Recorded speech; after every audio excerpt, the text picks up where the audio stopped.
What happens when absolute power meets unbreakable will? When a man who treats human lives as entertainment finally faces someone who refuses to be prey. This is the story of how one night in the Kentucky wilderness changed everything, and why some hunts end with the hunter becoming the hunted. If stories of courage against impossible odds captivate you, subscribe to our channel and hit the bell icon, because what you are about to hear will leave you speechless. The year was 1847, and in the heart of Kentucky's most remote plantation territory, Governor Thaddeus Sterling had turned cruelty into an art form. His estate, Ravens Hollow, sprawled across 15,000 acres of dense hardwood forests and murky bottomlands, the perfect hunting ground for his most twisted passion. Every month, when the moon was darkest, carriages would arrive at Ravens Hollow, carrying the South's wealthiest plantation owners, politicians, and businessmen. They came not for tobacco deals or political discussions, but for what Sterling called his midnight sport, human hunting. Gentlemen, Sterling would announce from his mansion's grand balcony, his voice carrying the authority of a man who had never been told no. Tonight, we hunt the most dangerous game of all. The rules were simple and horrifying. An enslaved person would be given a 30-minute head start into the forest. If they could survive until dawn and reach the old stone bridge 5 miles north, they would earn their freedom. If caught, well, no one had ever made it to the bridge. Sterling's guests would gather in the mansion's trophy room, sipping aged bourbon beneath mounted deer heads and bear pelts, placing bets on how long the hunt would last. The shortest had been 12 minutes, the longest 3 hours and 47 minutes, a record that Sterling himself had set. The key, Sterling would explain to his guests, his pale blue eyes gleaming with predatory satisfaction, is understanding that fear makes them predictable. They always run toward water, always seek the thickest brush, always make the same mistakes. His hunting party consisted of 6 men on horseback armed with rifles and accompanied by a pack of bloodhounds trained specifically for tracking humans. Sterling rode a massive black stallion named Reaper and carried an ornate hunting rifle passed down through 3 generations of his family. The enslaved people on Ravens Hollow lived in constant terror of being selected. Sterling chose his prey based on perceived defiance, a look held too long, work done too slowly, or simply his whim on any given night. The selection process itself was psychological torture, as he would walk through the quarters, studying faces before pointing his ivory, handled cane at his chosen victim. "You," he would say, and that single word was a death sentence disguised as a game. On this particular October night, the air was thick with fog rolling in from the nearby Kentucky River. Sterling's guests had arrived earlier that evening. Senator Morrison from South Carolina, Judge Whitfield from Alabama, plantation owners Henderson and Caldwell from Mississippi, and 2 wealthy merchants from Louisville. They sat around the mahogany table in Sterling's dining room, gorging themselves on roasted duck and discussing their latest acquisitions, both human and material. The conversation was punctuated by cruel laughter and the clinking of crystal glasses filled with imported wine. "Thaddeus," Senator Morrison said, wiping grease from his chin, "I must say, your little entertainment has become the highlight of my month. My wife thinks I come here for political discussions." He laughed, a sound like breaking glass. "The beauty of it. Judge Whitfield added, is the perfect legality. They are property, after all. No different than hunting rabbits on your own land. Sterling smiled, but there was something different in his expression tonight, a hunger that went beyond his usual sadistic pleasure. Gentlemen, tonight will be special. I have selected someone unique. He stood and walked to the window, gazing out at the slave quarters, where lantern light flickered behind crude wooden shutters. For months, I have been watching one particular specimen. He arrived 6 months ago from a failed plantation in Alabama. A giant of a man nearly 7 feet tall, built like a fortress. Sounds dangerous, Henderson observed, suddenly less enthusiastic. That is what makes it perfect, Sterling replied, turning back to his guests. I have been waiting for the right moment, studying him. He thinks his size makes him untouchable, that his silence makes him invisible. Tonight I prove that no man, no matter how large, is beyond my reach. The enslaved man Sterling spoke of was known simply as Samuel. He had arrived at Raven's Hollow in chains, purchased from a bankrupt plantation where he had been considered unmanageable. At 6 feet 11 inches tall and weighing nearly 300 pounds of solid muscle, Samuel was indeed a giant among men. But his true strength was not physical. It was the unbreakable spirit that burned behind his dark eyes. Samuel had been born free in Pennsylvania, the son of escaped slaves who had built a small farm in the Allegheny Mountains. He had lived the first 18 years of his life as a free man, learning to read and write, helping his father work their land, and believing in the possibility of a just world. That world had shattered when slave catchers found their farm. Samuel's parents were killed defending their home, and he was dragged south in chains. His freedom papers burned before his eyes.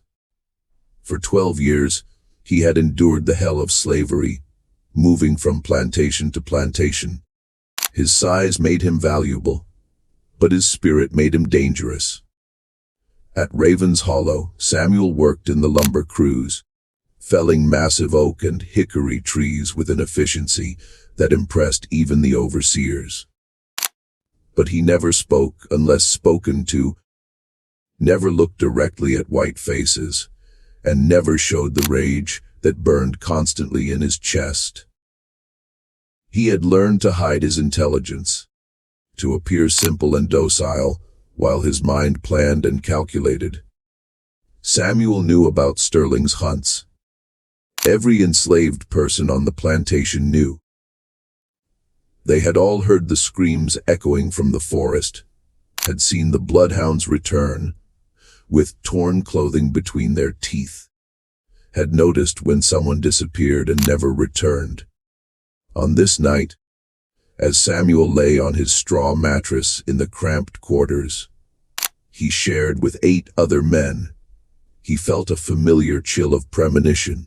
Through the thin walls, he could hear the laughter from the big house and could see the glow of lanterns as Sterling's guests prepared for their entertainment.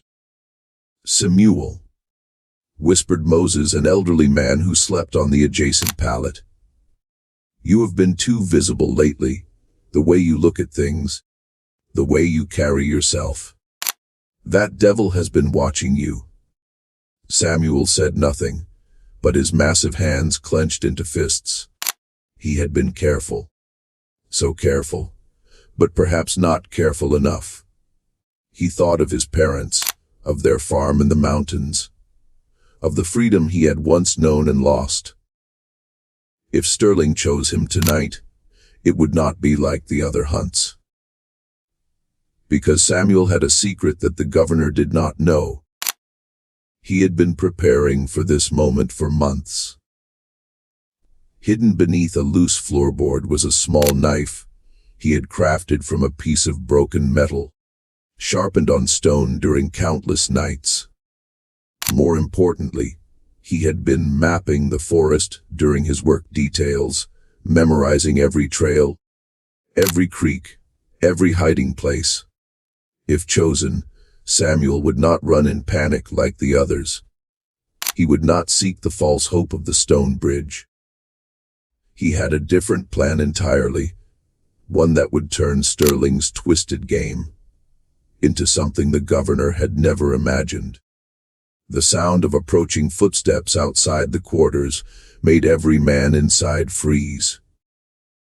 Through the gaps in the wooden walls, they could see the glow of torches and hear the jingle of keys. Sterling was coming to make his selection. Samuel closed his eyes and steadied his breathing. After 12 years of slavery, after watching countless friends disappear into the night, after swallowing his rage and hiding his strength, the moment of reckoning was finally at hand. The door to the quarters swung open with a crash that echoed like thunder. Governor Sterling stood silhouetted in the doorway, his tall frame backlit by the torches held by his overseers. He wore his finest hunting attire, a deep green jacket with gold buttons, leather boots polished to a mirror shine, and his ivory-handled cane gleaming in the flickering light. Behind him stood his guests, their faces flushed with wine and anticipation. "Good evening, boys," Sterling said, his voice carrying the false warmth of a snake oil salesman. "I trust you are all resting well after your hard day's work." The enslaved men remained motionless on their pallets, eyes fixed on the floor. They had learned long ago that eye contact during these visits was a death sentence. The only sounds were the crackling of torches and the distant howling of wind through the pine trees. Sterling stepped into the cramped quarters, his cane tapping against the wooden floor with each deliberate step. The space, designed to hold 6 men, was packed with 10, their bodies pressed together on straw mattresses that reeked of sweat and desperation. "Now then," Sterling continued, beginning his slow walk between the pallets, "I need a volunteer for tonight's festivities. Someone brave enough to provide entertainment for my distinguished guests." He paused beside old Moses, studying the elderly man's weathered face. Moses kept his eyes downcast, his breathing shallow. Sterling moved on, his cane trailing behind him like the tail of a predator. "You know," he said conversationally, "I have been thinking about the nature of courage. What makes one man fight while another surrenders? What separates the wolf from the sheep?" Samuel lay perfectly still, his massive frame taking up nearly twice the space of the other men. He could feel Sterling's presence approaching, could smell the governor's expensive cologne, mixed with the metallic scent of cruelty. Every muscle in his body was coiled like a spring, but he forced himself to remain motionless.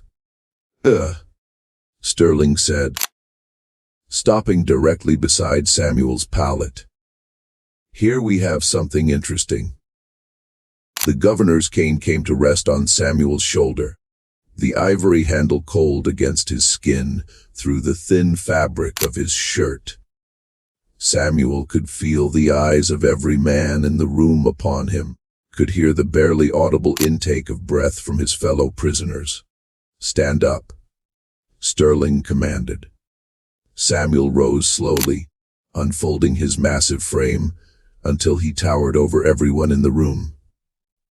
Even Sterling, who was tall for his time at 6 feet, had to crane his neck to look into Samuel's face. The governor's guests murmured among themselves, impressed despite their casual cruelty. "Magnificent," Sterling breathed, walking in a slow circle around Samuel, like a buyer examining livestock. Look at the size of him. Gentleman. The muscle definition, the way he carries himself. Judge Whitfield stepped forward, his small eyes glittering with interest. He is certainly substantial, but size can be a disadvantage in the forest. Makes one easier to track. Perhaps, Sterling replied, never taking his eyes off Samuel, but it also makes the hunt more sporting. Tell me, boy, what is your name? Samuel, sir. He replied, his voice deep and steady. Samuel. Sterling repeated, savoring the name. And where did you come from before arriving at my plantation? Alabama, sir. The Thornfield plantation. Yes, Thornfield. I heard it went under. Poor management. From what I understand, their loss is my gain. Sterling's smile was razor sharp. Tell me, Samuel, do you know why I am here tonight? Samuel met the governor's gaze for just a moment, long enough to let Sterling see that he was not dealing with a broken man, but not long enough to be considered defiant. Yes, sir. And what do you think of my little game? The question hung in the air like smoke from a funeral pyre. Every man in the room held his breath. This was the moment when most selected prisoners would beg, would plead for mercy, would promise anything to avoid their fate. Samuel's response was different. I think, he said slowly, his voice carrying a weight that made even Sterling's guests shift uncomfortably. That every game has rules, sir, and every game can be won or lost. Sterling's eyes widened slightly. In all his years of conducting these hunts, no one had ever responded with such composure. The other prisoners had always broken down, had wept or raged or begged.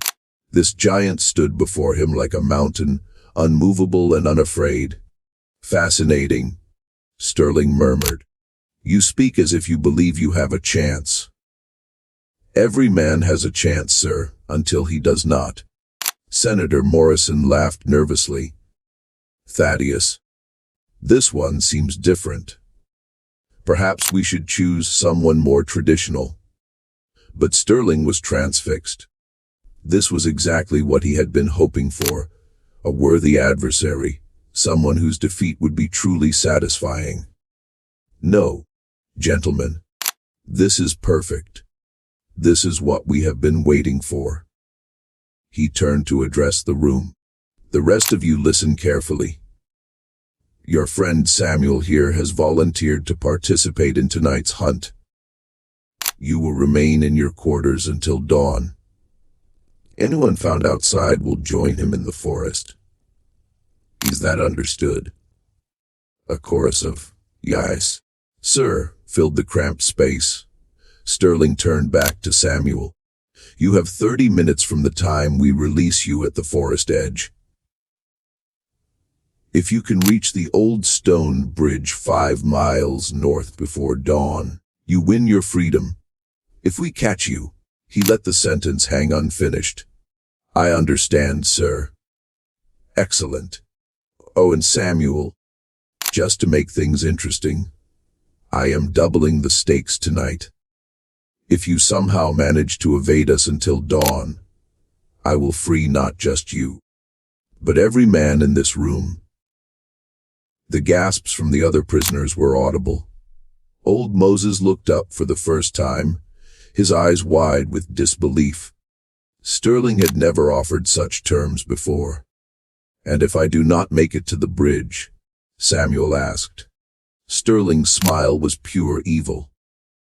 Then, your friends here will work double shifts for the next month as punishment for harboring such a spirited individual. It was psychological warfare at its most refined. Sterling was ensuring that Samuel would carry the weight of 10 men suffering on his shoulders. That every step he took in the forest, would be burdened by the knowledge that his failure would bring misery to the only people in the world who cared about him. But if Sterling expected this revelation to break Samuel's composure, he was disappointed. The giant simply nodded once, accepting the terms as if they were discussing the weather. "Very well," Sterling said, stepping back. "Gentlemen, shall we prepare for the hunt?" As the governor and his guests filed out of the quarters, Samuel felt a hand touch his arm. Old Moses had risen from his pallet, his weathered face creased with worry. "Boy," Moses whispered, "you do not have to do this. There might be another way." "There is no other way," Samuel replied quietly. "There never was. But the bridge. No one has ever made it to the bridge." Samuel looked down at the old man, and for the first time that night, he smiled. It was not a pleasant expression. "Moses, I am not running to the bridge." Before the old man could ask what he meant, Samuel was being led away by the overseers, his massive frame disappearing into the night behind him. The quarters fell silent, except for the sound of 10 men praying to a god who seemed to have forgotten their existence. Outside, Sterling's hunting party was making final preparations. The bloodhounds were being brought from their kennels, their excited barking echoing across the plantation grounds. Rifles were being loaded, horses saddled, and torches lit. Samuel was led to the edge of the forest, where a crude wooden post marked the starting point of Sterling's hunting ground. The governor approached on his black stallion, looking down at his chosen prey with the satisfaction of a man about to enjoy his favorite meal. "Any last words, Samuel?" Sterling asked. Samuel looked up at the mounted figure, then turned his gaze to the dark forest beyond. When he spoke, his voice carried across the night air with the weight of prophecy. "Yes, sir, I have something to say." He turned back to face Sterling, and in that moment something shifted in the air between them. The governor felt a chill that had nothing to do with the October wind. "Tonight," Samuel said, his words measured and deliberate, "you are going to learn the difference between hunting animals and hunting a man who has nothing left to lose." Sterling's confident smile faltered for just an instant before returning full force. "We shall see. Your 30 minutes begin now." Samuel turned and walked into the forest without looking back, his massive frame swallowed by the darkness between the trees. Behind him, Sterling checked his pocket watch and settled in to wait, unaware that he had just made the greatest mistake of his life. The hunt was about to begin, but for the first time in Governor Thaddeus Sterling's twisted career, he was not the only predator in the forest. Samuel moved through the forest like a shadow-given substance, his massive frame navigating the dense undergrowth with surprising grace. Unlike the previous victims of Sterling's hunts, he did not run in panic toward the distant bridge. Instead, he moved with purpose, following a route he had memorized during months of careful observation. The 30-minute head start was not a gift. It was a weapon, and Samuel intended to use every second of it. He made his way to a small creek that wound through the heart of the hunting ground, following its banks until he reached a fallen oak tree that had been struck by lightning the previous spring. Here, hidden beneath the massive trunk, was his cache. The knife he had crafted, wrapped in oiled cloth, along with several strips of dried meat he had saved from his meager rations. But more importantly, this was where Samuel's real plan began. He had spent months studying, not just the forest, but Sterling himself. The governor was a creature of habit, following the same hunting patterns, using the same tactics, making the same assumptions. Sterling believed that fear made his prey predictable, but he had never considered that intelligence could make a hunter predictable as well. Samuel knew that Sterling would release the dogs first, following their trail on horseback, while his guests spread out to cut off escape routes. The governor always positioned himself at the center of the hunt, directing his men like pieces on a chessboard. It was a strategy that had never failed him. Tonight, it would be his downfall. Samuel began implementing the first phase of his plan, misdirection. He backtracked along the creek, leaving clear footprints in the muddy bank before wading into the water and moving upstream. At a rocky outcropping, he climbed out and deliberately broke several branches, creating an obvious trail leading north toward the bridge. But this was a deception. While the dogs would follow this false trail, Samuel doubled back through the water, covering his scent and emerging at a point that would put him behind Sterling's hunting party. The sound of baying hounds echoed through the forest as the 30 minutes expired. Samuel could hear the thunder of hoofbeats and the shouts of men as the hunt began in earnest. From his concealed position in a thicket of mountain laurel, he watched the torches move through the trees like malevolent stars. There, Sterling's voice carried clearly through the night air. The dogs have picked up the scent. He is heading north, just as I predicted. Henderson, take your men and circle around to the bridge. Morrison, cover the eastern approach. The rest of you, follow me.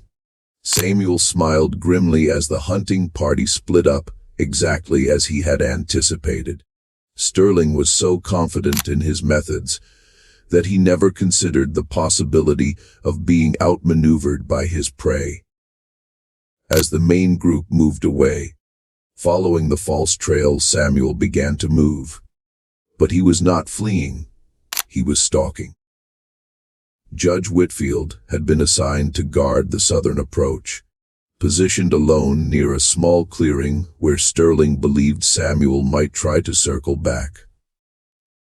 The judge sat on his horse, rifle across his saddle, occasionally taking swigs from a silver flask to ward off the October chill.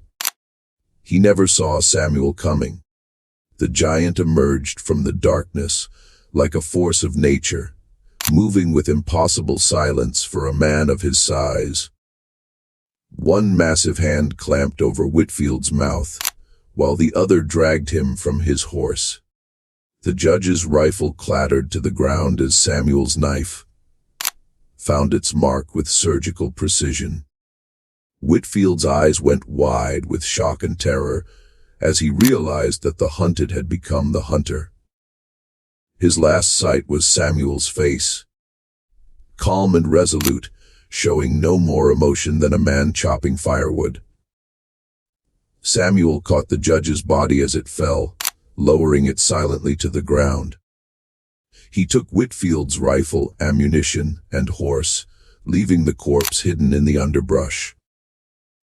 The judge's mount was a fine bay gelding, well-trained and responsive, exactly what Samuel needed for the next phase of his plan. Meanwhile, Sterling's main party was discovering that their quarry was more cunning than anticipated. The dogs had followed the false trail to a rocky area where the scent disappeared completely. The hounds ran in circles, whining in confusion as their handlers cursed and tried to pick up the trail again. "Impossible," Sterling muttered, studying the ground by torchlight. "No man can simply vanish. Perhaps he went into the water," suggested one of his overseers. Then the dogs would have found where he came out. No, this is something else. This man is thinking. For the first time in years of conducting these hunts, Sterling felt a flicker of unease. His previous victims had been driven by terror, making them predictable and easy to track. But this, Samuel was displaying a level of tactical thinking that the governor had not anticipated. Spread out, Sterling ordered. Search every inch of this area. He has to be somewhere nearby. As his men dispersed with their torches, Sterling remained mounted in the center of the clearing, his rifle ready and his eyes scanning the tree line. The governor was beginning to realize that he might have underestimated his prey, but his arrogance prevented him from grasping the true extent of his miscalculation. Samuel was no longer the hunted. He was the apex predator in these woods, and Sterling's men were walking into a carefully laid trap. From his position on the stolen horse, Samuel could see the scattered torches of the search party. He had positioned himself on a ridge overlooking the clearing, using the elevation and darkness to his advantage. The rifle felt familiar in his hands. His father had taught him to shoot during their years of freedom in Pennsylvania, and muscle memory guided his movements as he checked the weapon's load. He could have shot Sterling from this position, ending the hunt with a single bullet. But that would have been too quick, too merciful. Samuel wanted the governor to understand what it felt like to be prey, to experience the terror that so many innocent people had felt in their final moments. Instead, Samuel chose a different target. The overseer, named Briggs, was searching alone near the base of the ridge, his torch held high as he examined the ground for tracks. Samuel's shot took him in the chest, the rifle's report echoing through the forest like thunder. Briggs fell without a sound, his torch guttering out in the damp earth. The remaining men froze at the sound of gunfire, their heads turning toward the ridge where a muzzle flash had briefly illuminated the darkness. "He is armed," someone shouted. "The bastard got a gun." Panic began to spread through the hunting party. These men were accustomed to pursuing unarmed, terrified victims through the forest. The idea that their prey might be shooting back had never occurred to them. Sterling's voice cut through the confusion like a whip. "Calm yourselves. Eid is just one man with one shot. Reload and advance. We have him cornered." But Samuel was already moving, using the chaos to relocate to a new position. He had studied these men for months, knew their strengths and weaknesses, their fears and motivations. Most of Sterling's overseers were bullies and cowards who derived their courage from overwhelming odds and helpless victims. When faced with genuine danger, they would break. Samuel's second shot came from a completely different angle, taking down another overseer who had been trying to flank his previous position. The man screamed as he fell, the sound echoing through the trees like the cry of a wounded animal. "Where is he?" Henderson shouted, his voice cracking with fear. "How is he moving so fast?" "He is on horseback," Sterling realized, his tactical mind finally grasping the situation. "He took Whitfield's horse. That is how he is repositioning so quickly." The governor's blood ran cold as the implications sank in. If Samuel had Whitfield's horse, that meant, "Find Judge Whitfield," Sterling commanded. No. But Samuel was already implementing the next phase of his plan. He had dismounted and was moving on foot again, using the forest's natural cover to approach the hunting party from yet another angle. The rifle was useful, but for what he intended to do next, he needed to be close, very close. The overseer named Caldwell was crouched behind a fallen log, his rifle trained on the tree line where he thought Samuel might appear. He never looked behind him, never considered that death might approach from the rear. Samuel's knife slid between Caldwell's ribs like a whisper, finding the heart with the precision of a surgeon. The man died without making a sound, his weapon falling from nerveless fingers. 3 down. 4 to go, plus Sterling himself.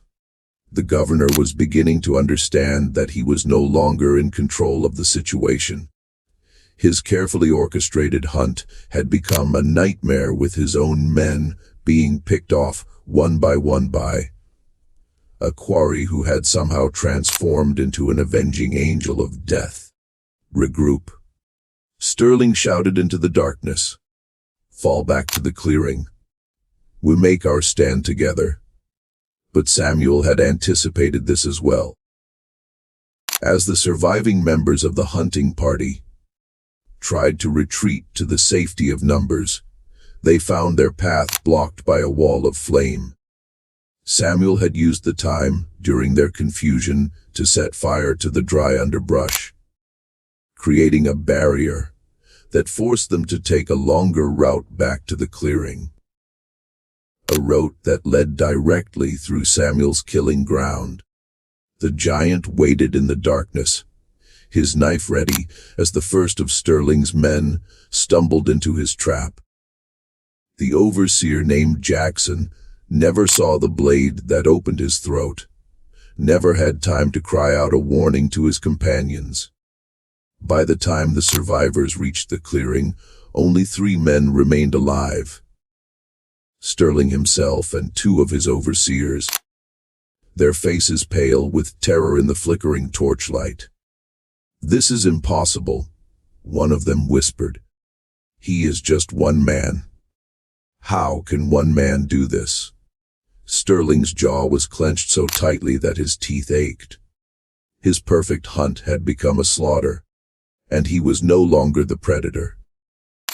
For the first time in his life, Governor Thaddeus Sterling was experiencing genuine fear. "He is not just a man," Sterling said quietly, his eyes scanning the tree line for any sign of movement. "He is something else entirely." From the darkness beyond the clearing, Samuel's voice emerged like the rumble of distant thunder. "Governor Sterling." The 3 men spun toward the sound, their rifles raised, but they could see nothing beyond the circle of torchlight. "I want to thank you," Samuel continued, his voice seeming to come from everywhere and nowhere at once. "For 12 years, I have carried the weight of my parents' death, the burden of my lost freedom. Tonight, you have given me the chance to set that burden down. Show yourself." Sterling shouted into the darkness. "Face me like a man." Samuel's laughter was like the sound of breaking chains. "Like a man?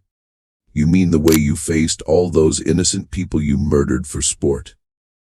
The way you gave them a fair chance to defend themselves? They were property. Slaves. They had no rights.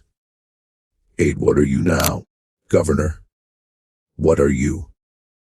Alone in the dark with death coming for you. Are you still the master? Or have you become the slave?" The psychological warfare was devastating. Sterling could feel his remaining men's resolve crumbling, could see the terror in their eyes as they realized that their positions had been completely reversed. "I will make you a deal," Samuel's voice continued. "Send your men away, face me alone, and I will give you the same chance you gave all those innocent people. 30 minutes to reach safety. What do you say, Governor? Are you brave enough to play your own game?" Sterling's hands were shaking now, though whether from rage or fear, he could not tell. Everything he had built, everything he had taken pride in, was crumbling around him like a house of cards in a hurricane. Never. He snarled.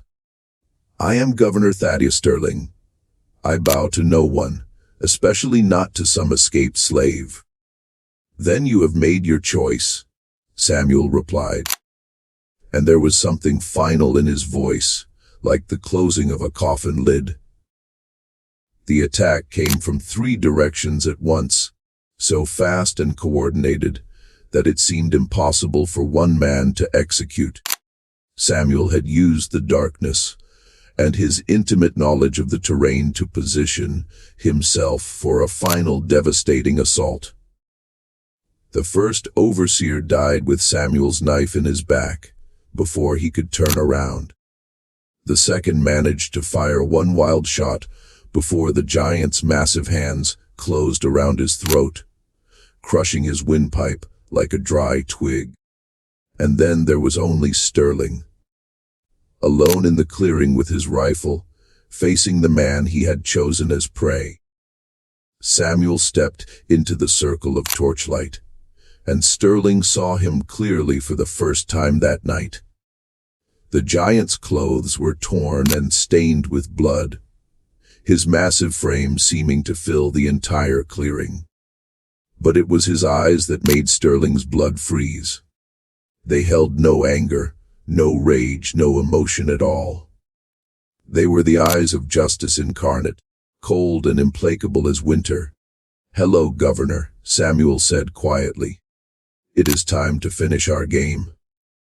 Governor Thaddeus Sterling stood alone in the flickering torchlight, his ornate rifle trembling in his hands as he faced the giant who had systematically destroyed his hunting party. The clearing that had once been his domain now felt like a tomb, surrounded by the bodies of his men and the weight of his own mortality.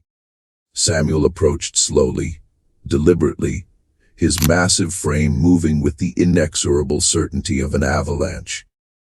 The knife in his hand caught the torchlight, its blade still wet with the blood of Sterling's overseers. You know, Samuel said conversationally, as if they were discussing the weather. I have been thinking about what you said earlier. About courage. About what separates the wolf from the sheep. Sterling raised his rifle, his finger finding the trigger. Stay back. I am warning you. The thing is, Samuel continued, ignoring the weapon pointed at his chest, I think you had it backwards. You see, a wolf hunts to survive. A wolf kills to feed its family, to protect its territory. What you have been doing, that is not the behavior of a wolf. I said stay back. Sterling's voice cracked like a whip, but there was desperation in it now, the sound of a man whose world was collapsing around him. Samuel stopped just outside the rifle's effective range, his dark eyes never leaving Sterling's face. That is the behavior of something much worse. Something that kills for pleasure, that feeds on suffering. You want to know what that makes you, Governor? Sterling pulled the trigger. The rifle's report echoed through the forest like thunder. The muzzle flashed briefly, illuminating the clearing in stark detail. But when the smoke cleared, Samuel was no longer where he had been standing. The giant had moved with impossible speed for a man of his size, rolling to the side and using the momentary blindness caused by the muzzle flash to close the distance. Sterling frantically tried to reload, his hand shaking as he fumbled with powder and shot. But Samuel was already upon him, one massive hand closing around the rifle's barrel and wrenching it from the governor's grasp. It makes you a monster, Samuel finished, his voice calm despite the violence of the moment. Sterling stumbled backward, his hand reaching for the pistol at his belt. But Samuel's knife was already at his throat. The governor froze, feeling the cold steel against his skin, knowing that one wrong move would open his jugular. "Please," Sterling whispered, and the word tasted like ashes in his mouth. "I can pay you gold, land, anything you want. I can give you papers, make you a free man legally. Just please." Samuel studied the governor's face in the torchlight, seeing the fear, the desperation, the complete collapse of the arrogant man who had terrorized so many innocent people. For a moment, something almost like pity flickered in the giant's eyes. "You know what is interesting about fear, Governor? It does make people predictable. Right now, you are doing exactly what every one of your victims did. You are begging for mercy from someone who has no reason to give it." "I was wrong," Sterling said, tears streaming down his face. "I see that now. What I did was evil, monstrous. I will change. I swear it. I will free all my slaves." "You will say anything to live another minute," Samuel interrupted. "Just like they did. The difference is they were innocent. They deserved mercy." The knife pressed closer to Sterling's throat, drawing a thin line of blood.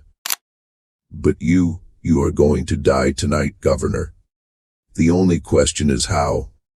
Sterling's eyes went wide with terror. "What? What do you mean?" Samuel smiled, and it was the most terrifying expression Sterling had ever seen. "I am going to give you the same choice you gave all those people. You can run." "What? Run?" Samuel repeated, stepping back and lowering the knife.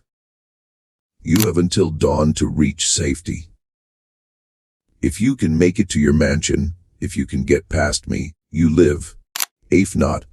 Sterling stared at him in disbelief. "You are letting me go. I am giving you a chance. The same chance you gave them. Of course, there are a few differences." Samuel's smile widened. "You are not in your own forest anymore, Governor. This is my territory now. And unlike your victims, I know exactly how you think, how you move, where you will try to hide." The psychological impact was devastating. Sterling realized that Samuel was not offering him mercy. He was offering him the most refined form of torture imaginable. The governor would spend his final hours experiencing the same terror, the same hopelessness that he had inflicted on so many others. "Also," Samuel added casually, "I should mention that I sent your guests away earlier." "What? When?" "While you were busy hunting shadows in the forest. I paid a visit to your mansion. Senator Morrison, Judge Whitfield's friends, all those fine gentlemen who came to watch your little show. I explained to them that the entertainment was over, that they should leave immediately if they valued their lives." Sterling's face went pale. "You are lying." "Am I? Why do not you run back to the mansion and see for yourself?" "Of course. You will have to get past me first." The governor looked around the clearing at the bodies of his men, at the dying torches that would soon leave him in complete darkness. The weight of his situation finally sank in completely.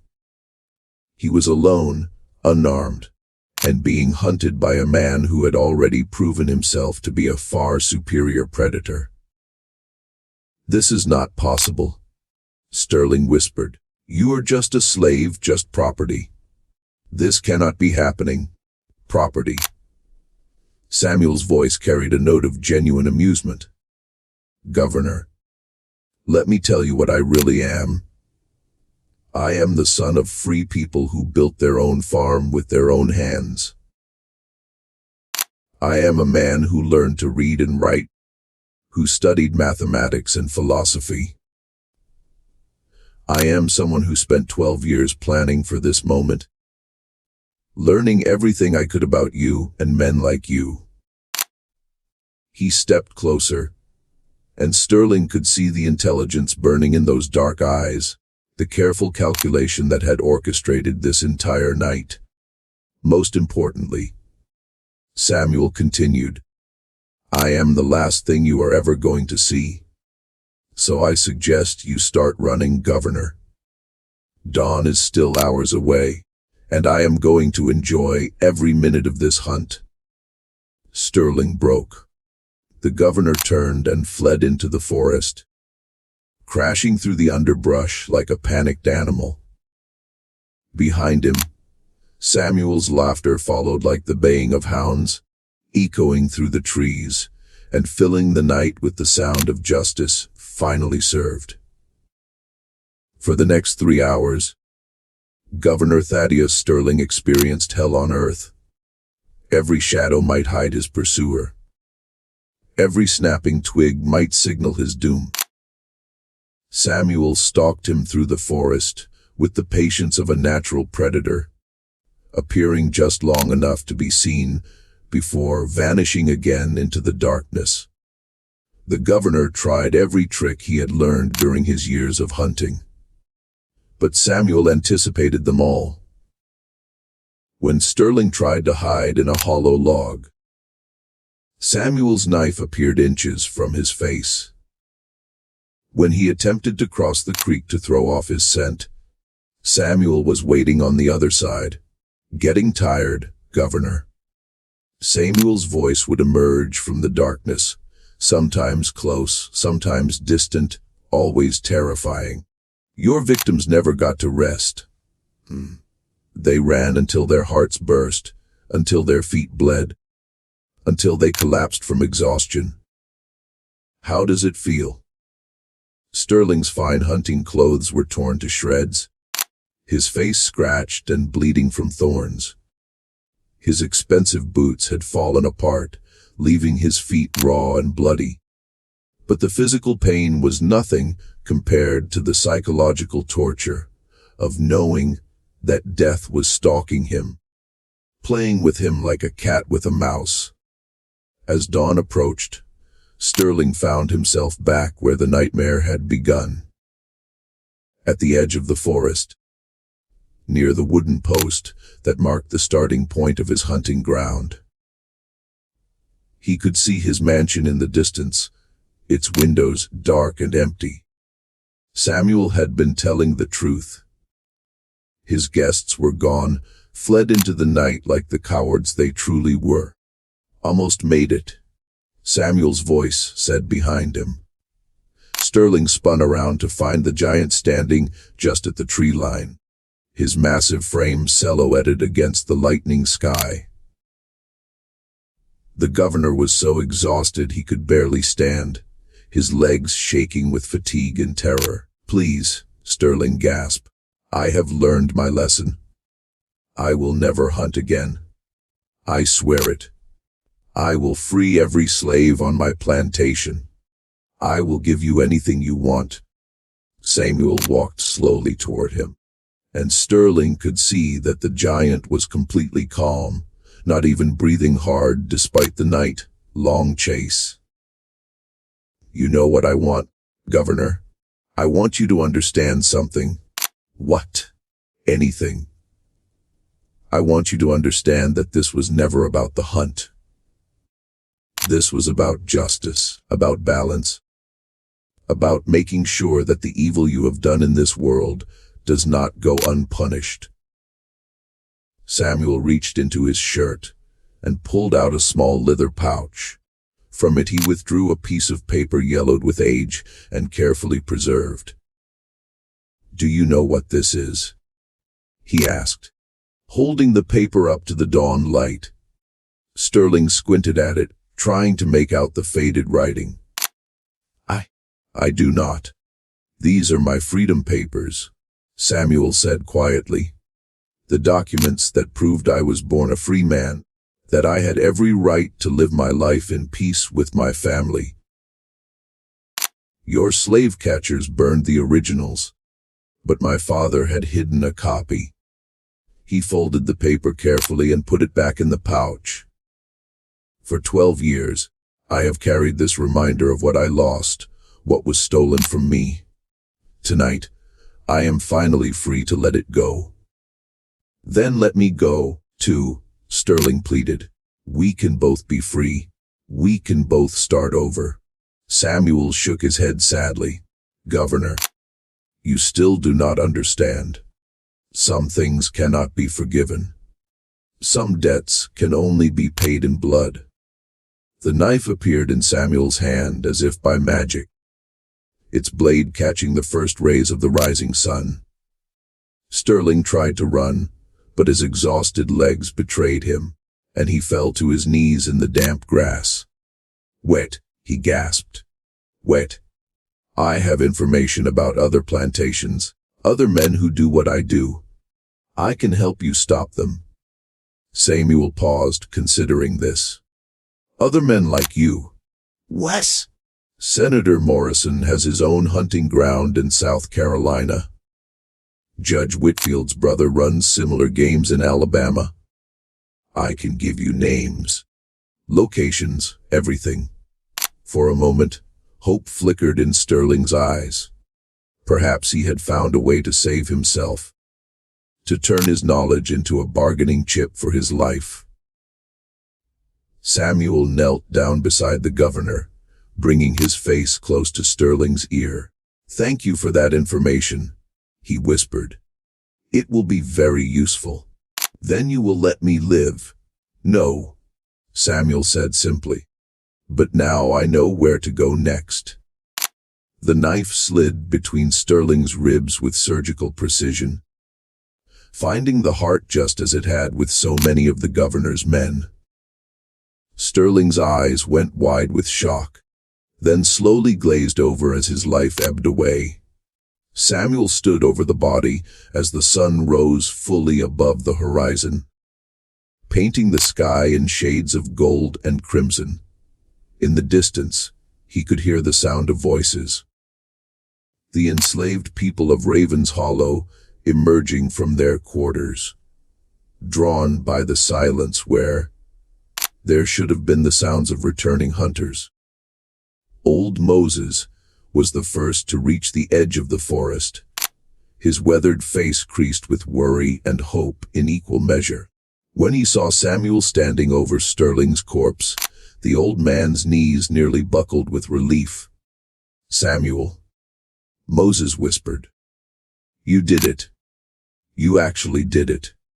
It is finished, Samuel replied, wiping the blood from his knife on Sterling's expensive jacket. The monster is dead. More people arrived. Men, women, and children who had lived in terror of Sterling's hunts, who had watched friends and family members disappear into the forest never to return. They stood in stunned silence, unable to believe that their tormentor was truly gone. What happens now? Asked a young woman named Sarah, her voice barely audible. Samuel looked at the assembled group, these people who had suffered so much for so long. Now you are free, he said simply. All of you. The papers in Sterling's study will prove ownership of this plantation. But those papers died with him. This land belongs to no one now but those who work it. And you? Moses asked. What will you do? Samuel looked toward the horizon, where other plantations lay hidden beyond the rolling hills of Kentucky. I have work to do. Other monsters to hunt, other debts to collect.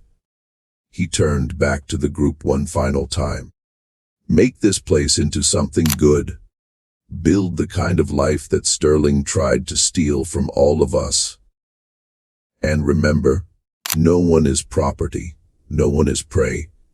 We are all human beings, and we all deserve to be free. With that, Samuel walked away from Raven's Hollow plantation, disappearing into the morning mist like a legend come to life. Behind him, the people he had freed began the long work of building new lives from the ashes of their oppression. And in the distance on plantations across the South, other men like Sterling continued their evil games, unaware that justice was coming for them in the form of a 7-foot giant who had learned that sometimes the only way to stop a monster is to become something even more terrifying. The hunt was over, but Samuel's war had just begun. In the years that followed, stories spread across the South of a giant who appeared in the night, a phantom of justice who hunted those who preyed upon the innocent. Some called him a myth, others a nightmare made flesh. But those who had suffered under the cruelty of men, like Sterling, knew the truth. That sometimes when evil seems unstoppable, the universe sends someone to restore the balance. Samuel's story reminds us that courage is not the absence of fear. It is the decision to act despite that fear. That justice delayed is not always justice denied. And that no matter how powerful evil may seem, it can never truly defeat the human spirit. If this story of courage against impossible odds moved you, smash that subscribe button and ring the notification bell. Share this video with someone who needs to hear that even in the darkest times, justice can prevail. What other untold stories of resistance and courage would you like us to explore? Let us know in the comments below. Remember, history is full of heroes whose names were never written in books, whose courage was never celebrated in songs. But their legacy lives on in every person who refuses to bow to injustice, who stands up for the powerless, who believes that one person can make a difference. Until next time, keep fighting the good fight.